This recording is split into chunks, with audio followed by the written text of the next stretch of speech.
कहते हैं?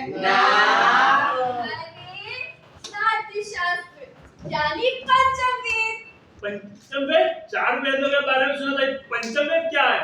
मैं बता दूं, तुम जैसों की वजह से ही ना हमारे देश की भारतीय संस्कृति सभ्यता सब पिछड़ गई है। भाषण ने पंचम वेद के बारे में बताइए। तो सुनो, चतुर्थ वेद यानी कि अथर्ववेद तक आते आते हमारे पुरखों ने medicine, science, surgery, astronomy, astrology इन सब के बारे में जान लिया था। तभी तो हमारे देश ने पूरे विश्व को जीरो के बारे में बताया। पृथ्वी गोल है यानी भूगोल, ग्रह 9 है और सूरज के इर्द गिर्द घूमते हैं। जानते हो विश्व को इस सब के बारे में किसने बताया? अरे ये सब हमारे देश यानी भारत की देन है। अच्छा। और तभी लोगों को लगा कि अब संस्कार और संस्कृति के बारे में बात होनी चाहिए। इसलिए तो कला एक बहुत अहम हिस्सा बन गई। पंचम वेद यानी कि नाट्यशास्त्र लिखा गया। इसके अंदर गीत, संगीत, नृत्य, ललित कला सब समा गए। उसको पढ़ने से लोगों को ज्ञान मिलता है, खुशी मिलती है, हर्ष मिलता है। समाज में नाटक का योगदान रहा है और रहेगा। क्यों दीदी? दीदी, पंचम वेद लिखा किसने था? मैं बताती हूँ। हटो हट जा, तुम भी हट जा। आजा, इधर आओ। हमारे एक महान ऋषि हुए थे भरत मुनि। उन्होंने लिखा था नाट्यशास्त्र। तुम्हें पता है नाटक का मतलब क्या होता है? नाटक का मतलब होता है डिसिप्लिन, ऑर्गेनाइजेशन, लिटरेसी, यानी कि देश पढ़े लिखे लोगों से भरा हुआ था। तभी तो नालंदा, तक्षशिला, विक्रमशिला जैसे विश्वविद्यालय हमारे भारत में थे। अच्छा।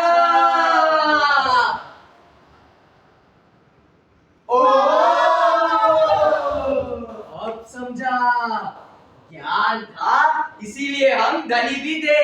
सोने की चिड़िया भी इसीलिए हमको कहते थे।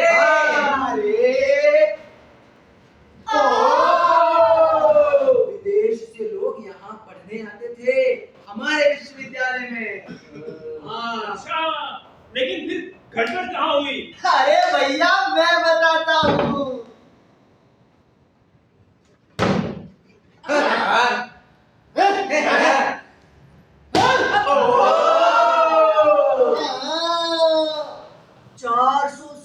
पहले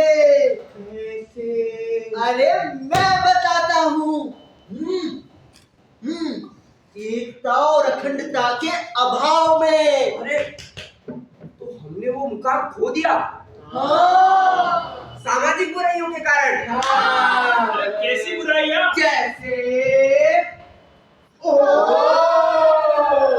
जैसे आलस्य, नशा, बुराइयों व्यसनों में रत हो जाना, भेदभाव, छुआछूत, ऊंच नीच, यानी के अपने को ऊंचा समझना और दूसरों को नीचा। इसीलिए हर व्यक्ति को इन बुराइयों को दूर करने का संकल्प लेना होगा। इसका मतलब ये हुआ कि व्यक्ति मजबूत तो परिवार मजबूत, परिवार मजबूत तो समाज मजबूत, और अगर समाज मजबूत तो देश मजबूत। भैया परिवार से याद आया, G20 में मोदी जी कह रहे थे वन अर्थ वन फैमिली, पर ये ऐसा क्यों? अरे मैं बताती हूँ, यही तो हजारों साल पहले हमारे महाउपनिषद में कहा गया था, वसुधैव कुटुंबकम, यानी कि वन अर्थ वन फैमिली। अरे इससे तो मुझे भी कुछ याद आया। क्या? कोरोना काल के बारे में। जब पूरे विश्व में कोरोना का वैश्विक संकट आया था, तब हमारे भारत में बनी दवाइयां पूरे विश्व में फ्री में दी गई थी। इससे लोगों की जान बच सकी। इसी को तो कहते हैं जियो और जीने दो। अरे इसी को तो कहते हैं वसुधैव कुटुंबकम। वसुधैव कुटुंबकम का इससे बड़ा उदाहरण और क्या होगा कि पूरा संसार हमारा परिवार है, और अगर हम सब लोग इसी सोच को आगे लेकर बढ़े तो एक दिन हम सोने की चिड़िया बन सकते हैं। लेकिन चिड़िया पर सोने का आवरण देने में नाटक का बहुत बड़ा हाथ होगा। देखो आज जब पूरे विश्व के लोग आपस में लड़ रहे हैं, तब हम यानी कि भारतीय लोक कला मंडल और द परफॉर्मर्स कल्चर सोसाइटी मिलकर श्रीमान देवीलाल सामर जी की स्मृति में भारतीय लोक कला मंडल में राष्ट्रीय नाट्य समारोह के माध्यम से सब लोगों को गले मिला रहे हैं। इससे ज्ञान और संस्कृति का आदान प्रदान हो रहा है। अगर ऐसा ही चलता रहा तो एक दिन हम सोने की चिड़िया बन जाएंगे। लो आ गई सोने की चिड़िया, आ गई सोने की चिड़िया। नहीं रहेगा अब कोई गरीब, नहीं रहेगा अब कोई गरीब। नहीं बचेगा अत्याचारी, नहीं बचेगा अत्याचारी। खत्म हुई अब दुख की गड़िया, खत्म हुई अब दुख की गड़िया। लो आ गई सोने की चिड़िया, आ गई सोने की चिड़िया, आ गई बहुत उछलने लगा है। अरे वो सब छोड़ो, सोने की चिड़िया बनने के लिए हमें किन किन विषयों पर लोगों को जागरूक करना है, ये भी तो बताओ। मैं बताती हूँ, इधर आ। देखो, अगर आप में से कोई शिक्षा के क्षेत्र में है तो वो उन लोगों को जागरूक करे जो शिक्षा के महत्व को नहीं जानते। अगर कोई महिला के भलाई के कार्य में लगा है तो वो उनको सशक्तिकरण और उन्हें शिक्षित करने के बारे में जागरूक करे। समाज में उनके प्रति होने वाली बुराइयों के प्रति उन्हें जागरूक करे, क्योंकि महिला समर्थ तो परिवार सशक्त। अरे पर दीदी और भी तो मुद्दे होंगे जिस पर हम नाटक शुरू कर सकते हैं। अरे नशे से होने वाले आर्थिक, सामाजिक और स्वास्थ्य के नुकसान के बारे में हम लोगों को जागरूक कर सकते हैं। हाँ, तब जाकर बनेंगे विकसित भारत। विकसित भारत, पर वो कैसे? अरे विज्ञान का ज्ञान बढ़ाकर, नई नई चीजों का आविष्कार कर और दूसरे देशों पर भरोसा न करके अपने ऊपर आत्मनिर्भर होकर। तो क्या विज्ञान पर भरोसा करने से ये सब हो जाएगा? अरे नहीं नहीं, देखो जैसे नाट्य शास्त्र जिस कारण लिखा गया था, आज भी हमें उन्हीं मूल्यों को साथ लेकर चलना होगा। हमारी आने वाली पीढ़ी, हमसे छोटी युवा पीढ़ी को हम ये अपील करें कि वे इस देश में हमारे पुरखों द्वारा दिए गए योगदान को पढ़ें, समझें, खंगालें और अपनी संस्कृति सभ्यता को कभी न भूलें, कभी न छोड़ें। अब जाकर होगी सर्वांगीण उन्नति, हम आत्मनिर्भर भी बनेंगे और हमारी संस्कृति मजबूत होगी।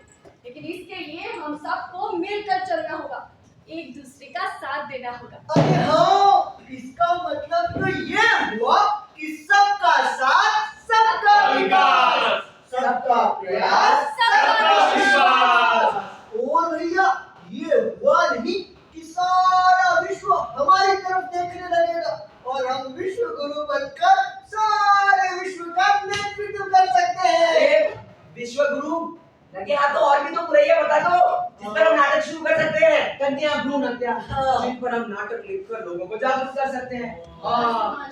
ये बहुत बड़ी बुराई है, इसकी वजह से पुरुष और स्त्री का रेशो ही बिगड़ गया है। मैं एक काम करती हूँ, कल ही इसके ऊपर एक नाटक शुरू करती हूँ। अरे पर और भी तो सामाजिक बुराइयां हैं जिनके प्रति हम लोगों को जागरूक कर सकते हैं, वो भी तो बताओ भैया। अरे सब मैं ही बताऊं, तुम भी तो समाज में रहते हो, तुम बताओ और कौन सी बुराइयां हैं?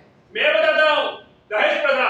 हाँ भैया, मेरी बहन को भी उसके ससुराल वाले दहेज के लिए बहुत सताते हैं। हम इस पर भी एक नाटक शुरू कर सकते हैं। अरे यार तो बता कैसे करें? अरे मैं बताती हूँ, आप समाज में जो भी बुराइयां देखें उसके ऊपर एक नाटक लिखें और अपने सभी साथियों के साथ में मिलकर मनोरंजक तरीके से लोगों को जागरूक करें।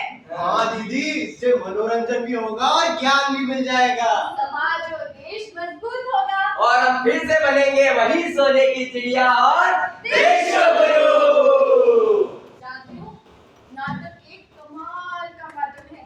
इसके जरिए हम लोगों को मनोरंजक तरीके से ज्ञान भी दे सकते हैं और उनका मनोरंजन भी कर सकते हैं। अच्छा बैठो। हाँ। देखो, इसी ज्ञान और तरक्की के माध्यम से हम एक दिन विकसित भारत बनेंगे। वसुधैव कुटुंबकम का भारत का जो विचार है उसे साकार करेंगे और 2047 तक भारत स्वतंत्रता के 100 वर्ष मनाएगा। बिल्कुल। इधर आइए, इधर।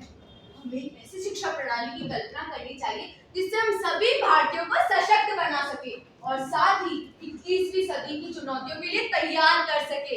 इससे ना केवल हम एक विकसित राष्ट्र बनेंगे बल्कि फिर से बनेंगे विश्व गुरु। ये भारत के इतिहास का वो कालखंड है जब देश लंबी छलांग लगाने जा रहा है। एक निर्धारित समय में इतनी लंबी छलांग लगाई और बन गए विकसित भारत। तो भैया यही समय है, सही समय है। आइए हम भारत की पिछड़ी जनता के उत्थान के लिए सब मिलकर ये प्रण लें कि हम अपनी संस्कृति को, अपनी कला को जानेंगे, अपनी अच्छाई, अपनी मजबूतियों को जानेंगे और पंच प्रण के साथ विकसित भारत की ओर अग्रसर होंगे, जिसमें विश्व गुरु बनने में रंगमंच का योगदान सबसे बड़ा होगा। बिल्कुल, तो इस सपने को साकार करने के लिए आप सब लोग भी पंच प्रण की शपथ लें। विकसित भारत का लक्ष्य, विकसित भारत का लक्ष्य, गुलामी के हर अंश से मुक्ति, गुलामी के हर अंश से मुक्ति, अपनी विरासत पर गर्व, अपनी विरासत पर गर्व, एकता और एकजुटता, एकता और एकजुटता, नागरिकों के कर्तव्य का भाव, नागरिकों के कर्तव्य का भाव, वसुधैव कुटुंबकम, वसुधैव कुटुंबकम, वंदे भारत जय जय भारत, वंदे भारत जय जय भारत, वंदे भारत जय जय भारत, वंदे भारत जय जय भारत, वंदे भारत जय जय भारत, वंदे भारत जय जय भारत, सशक्त भारत विकसित भारत, सशक्त भारत विकसित भारत। जय हिंद, जय हिंद।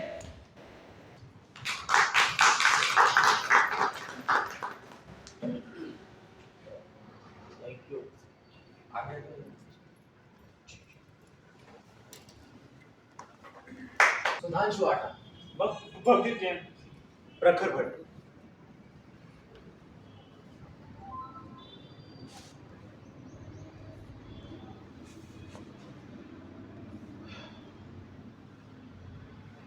आप लोगों की कोई एक्सपीरियंस, कोई सवाल जवाब?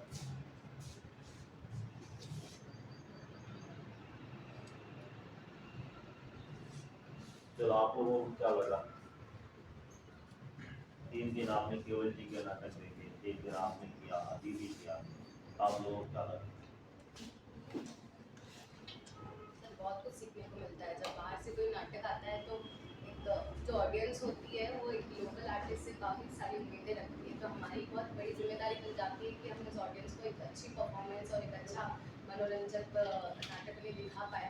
तो उनके नाटक भी बहुत ही कमाल के थे, उसके साथ में अपने उस मोटिवेशन को बरकरार रखना कि नहीं हम भी बहुत अच्छा करेंगे, तो ये बहुत ही अच्छा मतलब रहा समझने में कि हम भी ऐसा कर सकते हैं। और कोई? तो सर अलग अलग प्रकार के जो नाटक आते हैं हमें देखने को मिलते हैं, तो उसमें नाटकों के अलग अलग प्रकार को जानने का मौका मिलता है। फिर वो लोकल पंजाबी में था, तो वो कुछ भाषाई तौर पर भी हमें ज्ञान मिलता है कि हम इन चीज़ों को भी आगे लेकर बढ़ सकते हैं और अपने लिए वो फायदेमंद होती है। सर एक और चीज़ ये थी कि पंजाबी में क्योंकि वो नाटक कर रहे थे, तो पहला वाला जो शो था वो हिंदी में किया था उन्होंने, लेकिन उसके बाद में जो उन्होंने किए थे वो पंजाबी में किए थे। कितनी बार क्या होता है कि सर हम पंजाबी मतलब क्योंकि पंजाबी इतनी बोलते नहीं है तो इतनी सही से हम समझ नहीं पाते हैं, लेकिन वो नाटक मतलब उससे मुझे ये लगा कि जो नाटक जो है वो मतलब उसके लिए कोई लैंग्वेज, आपको कुछ चीज़ व्यक्त करने के लिए कुछ लैंग्वेज की ज़रूरत नहीं होती। अगर आप वहाँ पे सही से एक्शन कर रहे हो और अगर आप नाटक के अंदर अच्छे से घुले मिले हो तो आप उनकी भाषा समझ पाओगे, उनके जो एक्शन है वो जो बोलना चाह रहे हैं उस नाटक के माध्यम से वो आप समझ पाओगे। तो ये एक चीज़ सीखने को मिली। जो बाहर के नाटक आए उनको देख के ये सीखने मिला कि भाषा किसी भी नाटक के लिए कोई मायने नहीं रखती। अगर आप दिल से किसी चीज़ को करते हो, डेडिकेशन से करते हो, तो जो आप ऑडियंस को जो समझाना चाहते हो, जो बताना चाहते हो, वो ऑडियंस समझ जाएगी। तो उस चीज़ से काफ़ी मोटिवेशन मिलता है कि हाँ, अगर हम किसी दूसरी भाषा में भी नाटक करें तो मैं भाषा को लेकर इतना चिंतित नहीं होना है कि भाई ऑडियंस को समझ में आएगा कि नहीं आएगा। दूसरी बात, मुझे अपनी टीम के साथ काम करके ये लगा कि किस तरह से पूरी टीम एक साथ मिलके कैसे काम करती है, किस तरह से हमें जो हम काम कर रहे हैं उसके लिए डिसिप्लिन होना पड़ता है, किस तरह से पूरा डेडिकेशन उसके लिए डालना पड़ता है, किस तरह से जो हमारे साथ लोग हैं उनको साथ लेकर चलना पड़ता है, उनसे कम्युनिकेशन करना पड़ता है कि आपको क्या दिक्कत हो रही है, या एज एन आर्टिस्ट आप क्या फील कर रहे हैं मुझे लेकर कि भाई क्या दिक्कत हो रही है, या मैं आपके साथ कैसा फील कर रहा हूँ कि मुझे क्या दिक्कत हो रही है। तो वो सारी चीज़ें जानने में, समझने में ये मुझे काफ़ी कुछ लगा। और मल्टीपल कि एक साथ आपके साथ इतना काम आ जाता है, फिर भी कैसे आप उसको मैनेज करते हो एक साथ मिलके। तो टीम वर्क जो है वो बहुत ज़रूरी है, ये मुझे सीखने को मिला।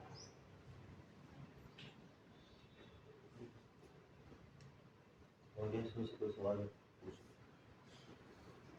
जवाब आपको ही देना।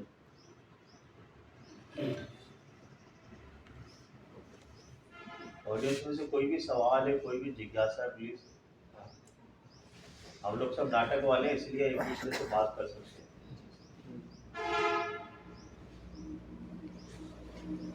सुनील,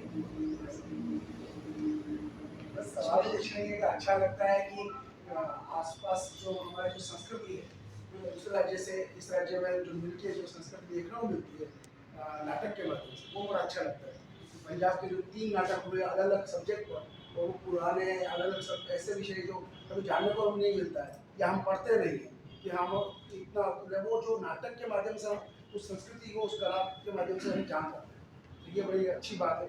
तो बड़ा अच्छा लगता है। और आपने ये मौका प्रदान किया है उदयपुर के लिए कि ये राष्ट्रीय समारोह चलता रहता है हर साल, तो इससे बात ही चलता रहे और हमें और यहाँ के आवाम को वो चीज़ मौका मिलता रहे, वो जान पाए अलग अलग संस्कृति को, अलग अलग विषय को, तो वो बड़े आप अच्छा मौका दे रहे हैं, ये अच्छा लगता है।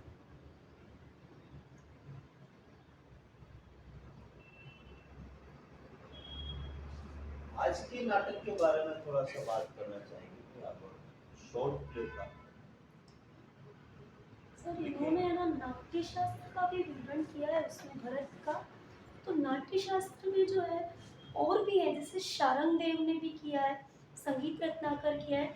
नाट्य शास्त्र में उन्होंने 6 राग और 36 रागिनियों का भी विवरण किया है। तो उस पे भी है ना सर बहुत सारा विवरण है कि उन्होंने कितने मत माने थे, क्योंकि अपने संगीत के प्रथम गुरु है।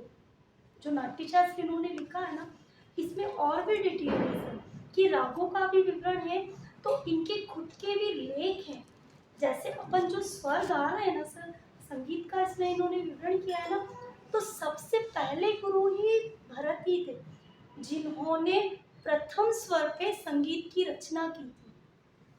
तो ये डिटेल भी है सर, विशारद करके हमारे पास बुक है, उसमें पूरा डिटेल है।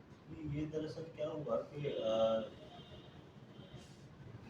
हमें ये लगा कि हम नाटक कर लेते हैं, नाटक दिखा देते हैं, नाटक देख लेते हैं, लेकिन और पूरी वर्ल्ड में नाटक होता है। सामवेद में की थी उन्होंने, पूरे वर्ल्ड में नाटक होता है, लेकिन हम ये नहीं जानते कि नाटक का भी कोई शास्त्र है। क्योंकि जो नाटक से या संगीत से, जो कलाओं से जुड़े हैं, उनको तो पता है, आम लोगों को नहीं पता। एक शॉर्ट प्ले इसलिए बनाया गया कि लोगों को पता लगे कि हम विश्व गुरु क्यों थे, या हम विश्व गुरु कैसे हो सकते हैं, या वसुधैव कुटुंबकम की अवधारणा भारत में कहाँ से आई, कैसे आई। दूसरा, वसुधैव कुटुंबकम है क्या, जयदेव का लिखा हुआ है, मुझे पता है, लेकिन वही कह रहा हूँ। तो हमारा, मुझे लगता है कि इस नाटक के पीछे सबसे बड़ा उद्देश्य ये रहा है कि हम सिर्फ और सिर्फ लोगों को ये बताएं कि हमारे पास ज्ञान था, और ज्ञान ही जो है हमारी सबसे बड़ी वैल्यू थी, या सबसे बड़ा खजाना।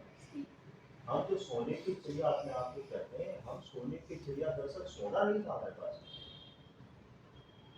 वो जो सोना था, या जो हमारे पास जो खजाना था, वो खजाना बेसिकली ज्ञान का, जो हमारे पास 4 वेद आए, है ना।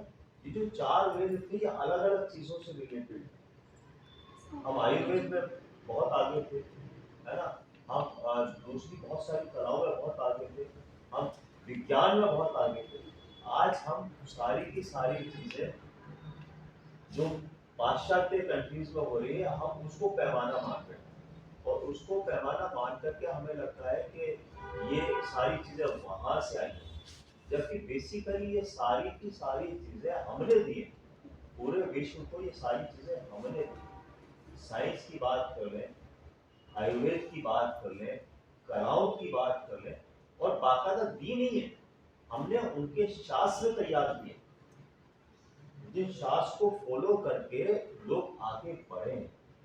तो बेसिकली जो मुझे लग रहा है, इस नाटक का उद्देश्य ये है कि हम लोगों में ये अवेयरनेस पैदा करें कि हम, हमारी जो धरोहर है, उस धरोहर के प्रति जागरूक हो, और उस धरोहर को समझें, उस धरोहर को समझेंगे तो हम वापस से विश्व गुरु हो सकते हैं जैसे कि हम पहले थे। तो ये एक छोटा से नाटक था, मुझे लगता है ये एक पर्पस था। जो कितना पहुंचा कितना नहीं पहुंचा वो एक अलग मुद्दा हो सकता है, लेकिन पूरा इसका पर्पस जो मेरे समझ में आ रहा है वो ये था। दूसरा ये था कि हम पता नहीं क्यों हमारे साथ ऐसा हो गया है कि हम किसी चीज को अब वेस्ट की तुलना में अपने आप को बहुत कमतर मानने लगते हैं, या वेस्ट से कोई चीज आती है तो हम उसको एक्सेप्ट कर लेते हैं। हमारा शास्त्रीय संगीत इतना पॉपुलर है, लेकिन हमारा कोई शास्त्रीय गायक हिंदुस्तान में बहुत अच्छा गा रहा है, लेकिन जब विदेशों में गा के वापस आता है कुछ क्या बहुत कमाल की बात। और सर दक्षिण का संगीत अपने यहाँ से बेस्ट कहते हैं क्योंकि उनका गाने का तरीका कुछ चेंज है। अब सिमिलरिटी ये है कि वहाँ पे भी रागों को अपने जैसे गाते हैं, ढंग वही है, लेकिन वो थोड़ा सुंदर, क्योंकि उनको एक अलग तरीके से अपने यहाँ जैसे विष्णु दिगंबर परुष्कर भातखंडे जी का चलता है, उधर चलता है विष्णु दिगंबर परुष्कर। सारी स्वरलिपि अपन पाश्चात्य में उन्हीं की गाते हैं। आप जो पाश्चात्य की भी बात कर रहे हो ना, तो पाश्चात्य में भी स्वरों का अलग है। अपन गाते हैं सारे गामा पर, वो गाते हैं सोल्फा डोरेमा, ये सारी चीजें। तो अगर कंपैरिजन किया जाए ना तो वो बेस्ट है। मैं वही कह रहा हूँ कि हम अभी आपने कहा कि वो बेस्ट है, बेस्ट है आप उसको क्यों बेस्ट मान रहे भाई? हम हमारी चीज को क्यों नहीं बेस्ट मान रहे? दक्षिण भारत की जो चीज है वो हमारी तो है, और दक्षिण भारत से कंपैरिजन करना बेस्ट का कर रहे हैं, वो हमारी तो चीज यही है।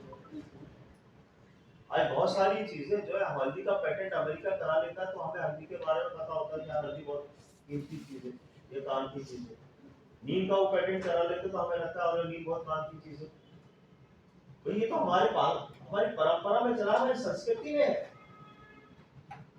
हमारे घरों में सिखाया जाता है कि हल्दी से बड़ा तो एंटीसेप्टिक नहीं हो सकता, नीम से बड़ा कोई चीज नहीं हो सकती।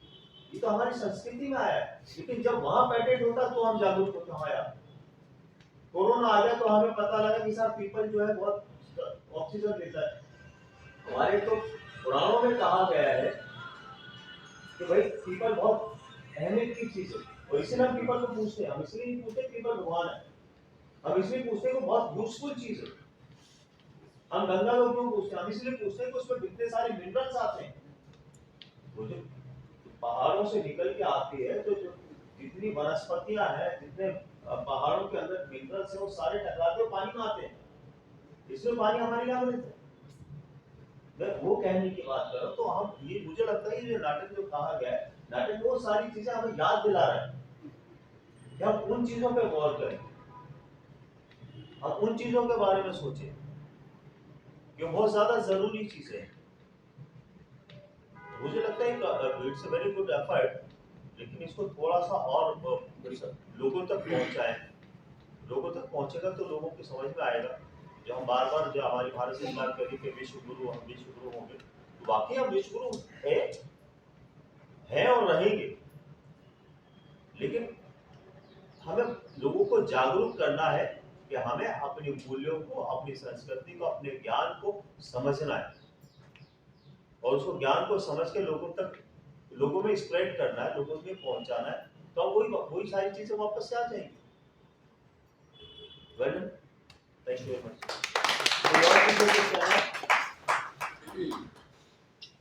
चलो, थैंक यू वेरी मच। आप सबके आने के लिए। Thank you.